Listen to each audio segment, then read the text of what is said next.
नमस्कार शेतकरी बांधवांनो, शोध वार्ता परिवारात आपले स्वागत आहे. भारत देशाचा आर्थिक कणा ज्या शेतकऱ्याला समजलं जातं तोच शेतकरी देशाची अर्थव्यवस्था काही का प्रमाणात असेना स्थिर ठेवण्याचं काम करतो, देशाला सदन करण्याचं काम करतो. आज आपण अशाच एका दोन भावाच्या शेतकरी जोडीला भेटायला आलो आहोत. मांजर सुंब्यापासून अगदी 2 किलोमीटर अंतरावर उदंड वडगाव नावाचं एक छोटंसं खेडं आहे. त्या गावापासून 2-2.5 किलोमीटर अंतरावर एक माळरान आहे आणि त्या माळरानावर हे लाल सोनं या भावांनी पिकवलंय. डाळिंबचा आकार, जर टोमॅटो असेल तर टोमॅटोचं संगोपन, जर मिरची असेल तर मिरचीचं संगोपन इतक्या सुंदर पद्धतीत केलंय. जेव्हा शेतकरी शेती पिकत नाही असं म्हणतो तेव्हाच ही दोन भाऊ वर्षाला लाखो रुपयाचं उत्पन्न काढतात. कृषीभूषण आणि उद्यान पंडित या दोन्ही पुरस्कारानं भावांना सन्मानित केलं महाराष्ट्र शासनानं आणि हे दोन भाऊ आज सन्मानानं शेती करतात आणि महाराष्ट्राला एक प्रेरणा देतात. चला मग ही जी कृषीभूषण आणि उद्यान पंडित हे दोन पुरस्काराने सन्मानित केलेले शेतकरी काय सांगतात डाळिंब शेतीबद्दल, टोमॅटो शेतीबद्दल आणि मिरची शेतीबद्दल आज सविस्तर पाहूया. पाटील, प्रथम शोध वार्ता परिवारात तुमचं स्वागत आहे. आपले जे महाराष्ट्रातले शेतकरी त्यांना परिचय सांगा तुमचा. माझं नाव दत्तात्रय महादेव जाधव आणि छोटा भाऊ शंकर महादेव जाधव. तर आमची पारंपरिक शेती पहिल्यापासून वडिलोपार्जित शेती आहे. 30 एकर शेती असून इथं ह्या माळरानावरती पाण्याचा सोर्स नव्हता, रस्ताही नव्हता, लाईटही नव्हती. ही शेती करत असताना नेहमी सतत आम्ही अग्रवनच्या माध्यमातून किंवा आमची माती आमची माणसं ह्या न्यूज बघत असताना असं वाटायचं की आपण काहीतरी थोडं शेतीत केलं पाहिजे. आणि ही संकल्पना धरून जी 2002 पासून शेती करायला सुरुवात केली, आम्ही दोघा भावांनी आणि पूर्ण कुटुंबाने तन मन धनाने अगदी जीव ओतून शेतीमध्ये चांगल्यापैकी काम केलं. त्याचं आम्हाला यश आता कुठेतरी दिसायला लागलं. तुम्ही तब्बल 40 ते 42 पारधी समाजाच्या लोकांना प्रवाहात आणलं, जे की कधीच शेतीच्या प्रवाहात नसतात. काय संकल्पना, काय सांगाल तुम्ही? आता याच्यामध्ये ह्या लोकांना आहे ना की इथं काम जवळ, म्हणजे इथं राहायला 4 जोड्या पारधी समाज आहेत. गेली 16 वर्षापासून पारधी समाज इथं काम करतोय, कष्ट करतोय आणि त्याचा मोबदला त्यांना योग्य जी मोबदला त्यांना आम्ही देतोय. आणि याच्या बाजूलाच काही पारधी वस्तीच आहे, तर त्यांचं एक 30-32 लेबर तिकडलं आणि असे 40-42 लेबर त्यांची डेली फक्त रविवार सुट्टी राहते. ना तर 12ही महिने नर्सरीचं काम असो, भाजीपाला असो, डाळिंब असो, सतत त्या लोकांची आम्हाला मदत राहते. एक गोष्ट आहे की शेती माळरानावर पाण्याचे उपजत स्रोत काहीच नाही, तरी सुद्धा हे लाल सोनं ह्या माळरानावर उगवलं किंवा तयार केलं. काय संकल्पना काय होती, काय सांगाल? आता याच्यामध्ये कसं आहे, मुळातच आमची जमीन खडकाळ असल्यामुळं की आम्ही बरेचसे फळपिके लागवड केली, पण त्याला पाणी जास्त लागायचं आणि त्या पाण्याच्या तुलनेत मोबदला कमी मिळायचा. मग असा विचार केला की डाळिंब पिकाचं पीक असं आहे की त्याला आपण नाही का कमी पाण्यातही येऊ शकतं. त्यानुसार आम्ही ही पिकाची निवड केली. आता गेली ह्या झाडाला 4 वर्ष झालं. मागच्या वर्षी पण आम्ही एक बहार धरला आणि हा दुसरा बहार आहे.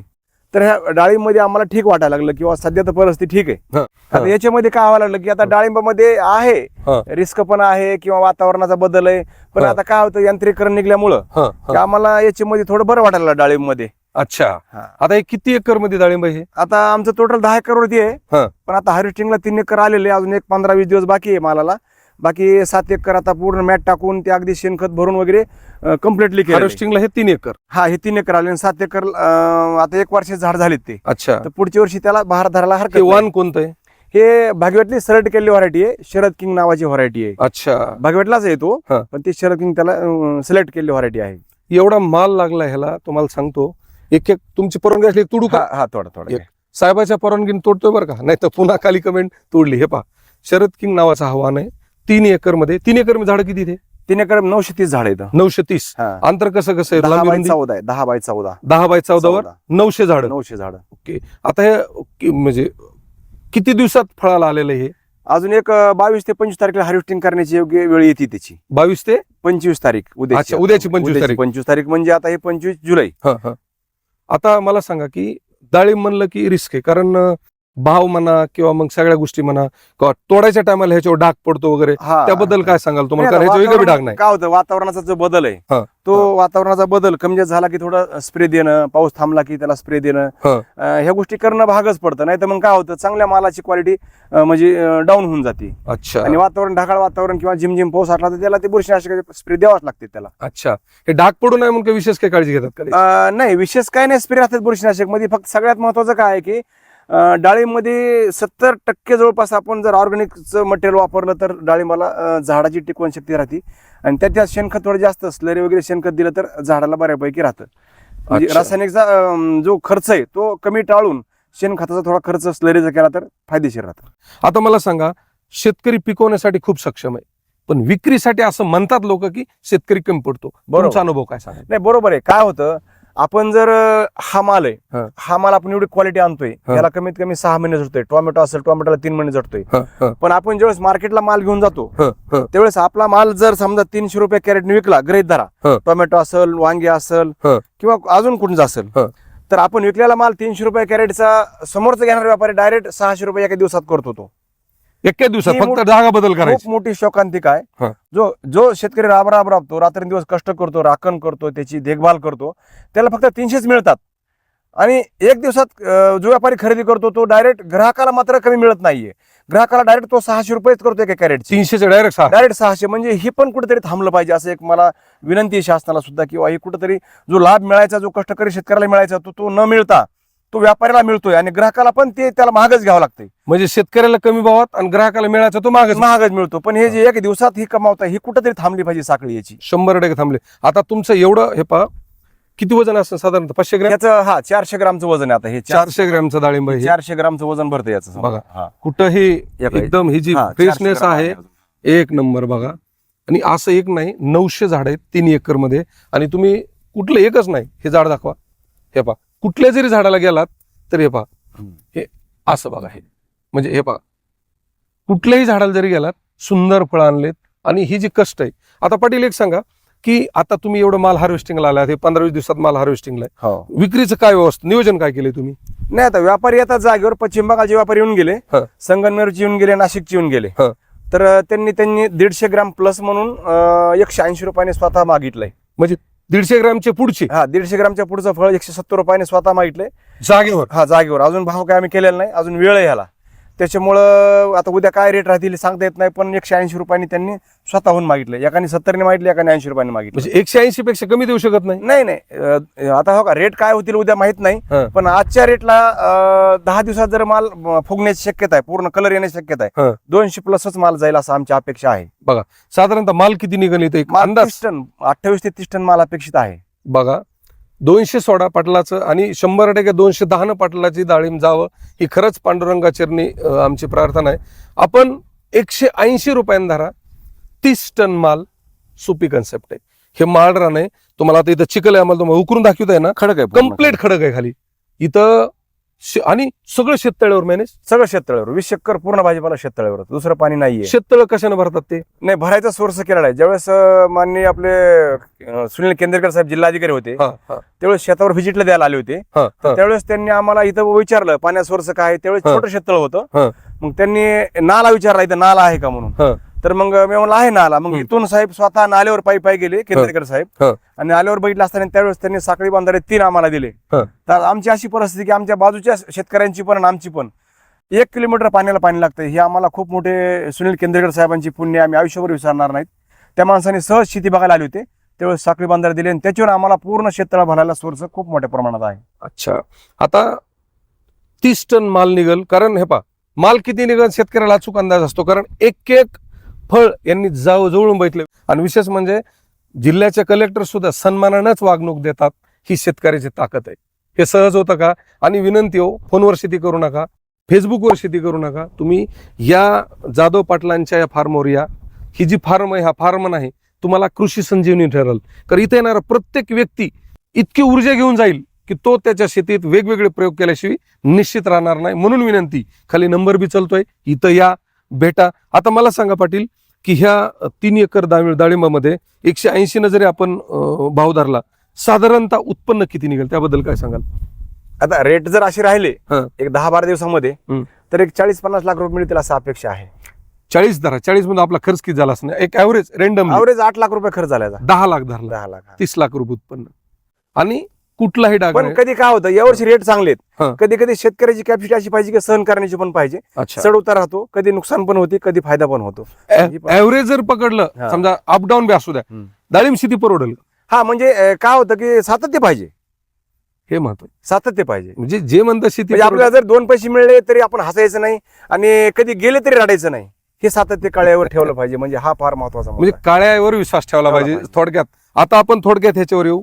लागवडीचं अंतर सांगितलं, वाण सांगितलं, तुम्ही ऑर्गॅनिक खताचा जो जास्त वापर एक वेळेस दाखव, मन राहत नाही की तुम्ही फक्त कायम तुम्हाला हा बाग दाखवा वाटतोय की जाधव पाटलांना उगाच कृषीभूषण शासनानं पुरस्कार दिला नाही, कारण ते त्याच्या पात्रतेचे आहे. ते बघा काय कष्ट आहे, म्हणजे अप्रतिम. ज्या 42 लोकांना शेतीच्या प्रवाहात आणलं, त्यांना हाताला काम दिलं, योग्य मोबदला दिला, म्हणूनच शासनाने यांना कृषीभूषण किंवा कृषी तज्ज्ञ म्हणून पुरस्कार दिला, भावाला उद्यान पंडित म्हणून दिला. आता सांगा की जी ऑर्गॅनिक खतं जी टाकता तुम्ही, त्यात कसं त्याचं व्यवस्थापन कसं असतं खताचं? याच्यामध्ये जास्त काय राहतं, गुळ, हा. शेणखत, हा. गोमूत्र, हा. ताक आणि सरकी पेंट. अच्छा, याचा थोडा आपण जर थोडा बऱ्यापैकी त्याला जोर लावला हा. तर बाकी जी रासायनिक खतं आहेत ही कमी लागतात अच्छा, आणि हे झाडाची टिकवण शक्ती त्याच्यामुळे राहते. अच्छा. हा, त्याच्यामुळे आणि खायलाही बघा तुम्ही, ज्या बागेला डाळिंबाला जास्त रासायनिक स्प्रे झाले किंवा खालून दिलं, हा. जर आपण डाळिंबाच्या बिया खाल्ल्या तर आपल्या नरड्यात तडतड करतं. रासायनिक महत्वाचं आहे, महत्वाचं आहे हे. म्हणजे बघा तुम्ही, आपण डाळिंब खाल्लं आणि केलं की आपल्याला लक्षात येतं की खाताने आपलं ह्याच्यामध्ये अन्न नलिकेमध्ये नाही का तडतड करतं. हा, हा, असं आपण ज्यावेळेस आपण खातो त्यावेळेस. हा, आणि बघा आता हे जर खाल्लं तर आपल्याला लक्षात येईल की ते सॉफ्ट खायला असं, म्हणजे ते चव वेगळीच राहते. म्हणजे ज्या डाळिंबावर रासायनिक स्प्रे केलेले आहेत, ते कसं ओळखायचं? सोपी कन्सेप्ट. खाल्ल्यानंतर जेव्हा नारळात तडतड केलं तर म्हणायचं त्याच्यावर रासायनिक जास्त आहे फक्त एवढंच. एवढंच गरीब धरायचं. ज्याच्यावर तुम्हाला तडतड नाही केलं की ते ऑर्गॅनिक पद्धतीने त्याचं संगोपन केलं. 70% ऑर्गॅनिक.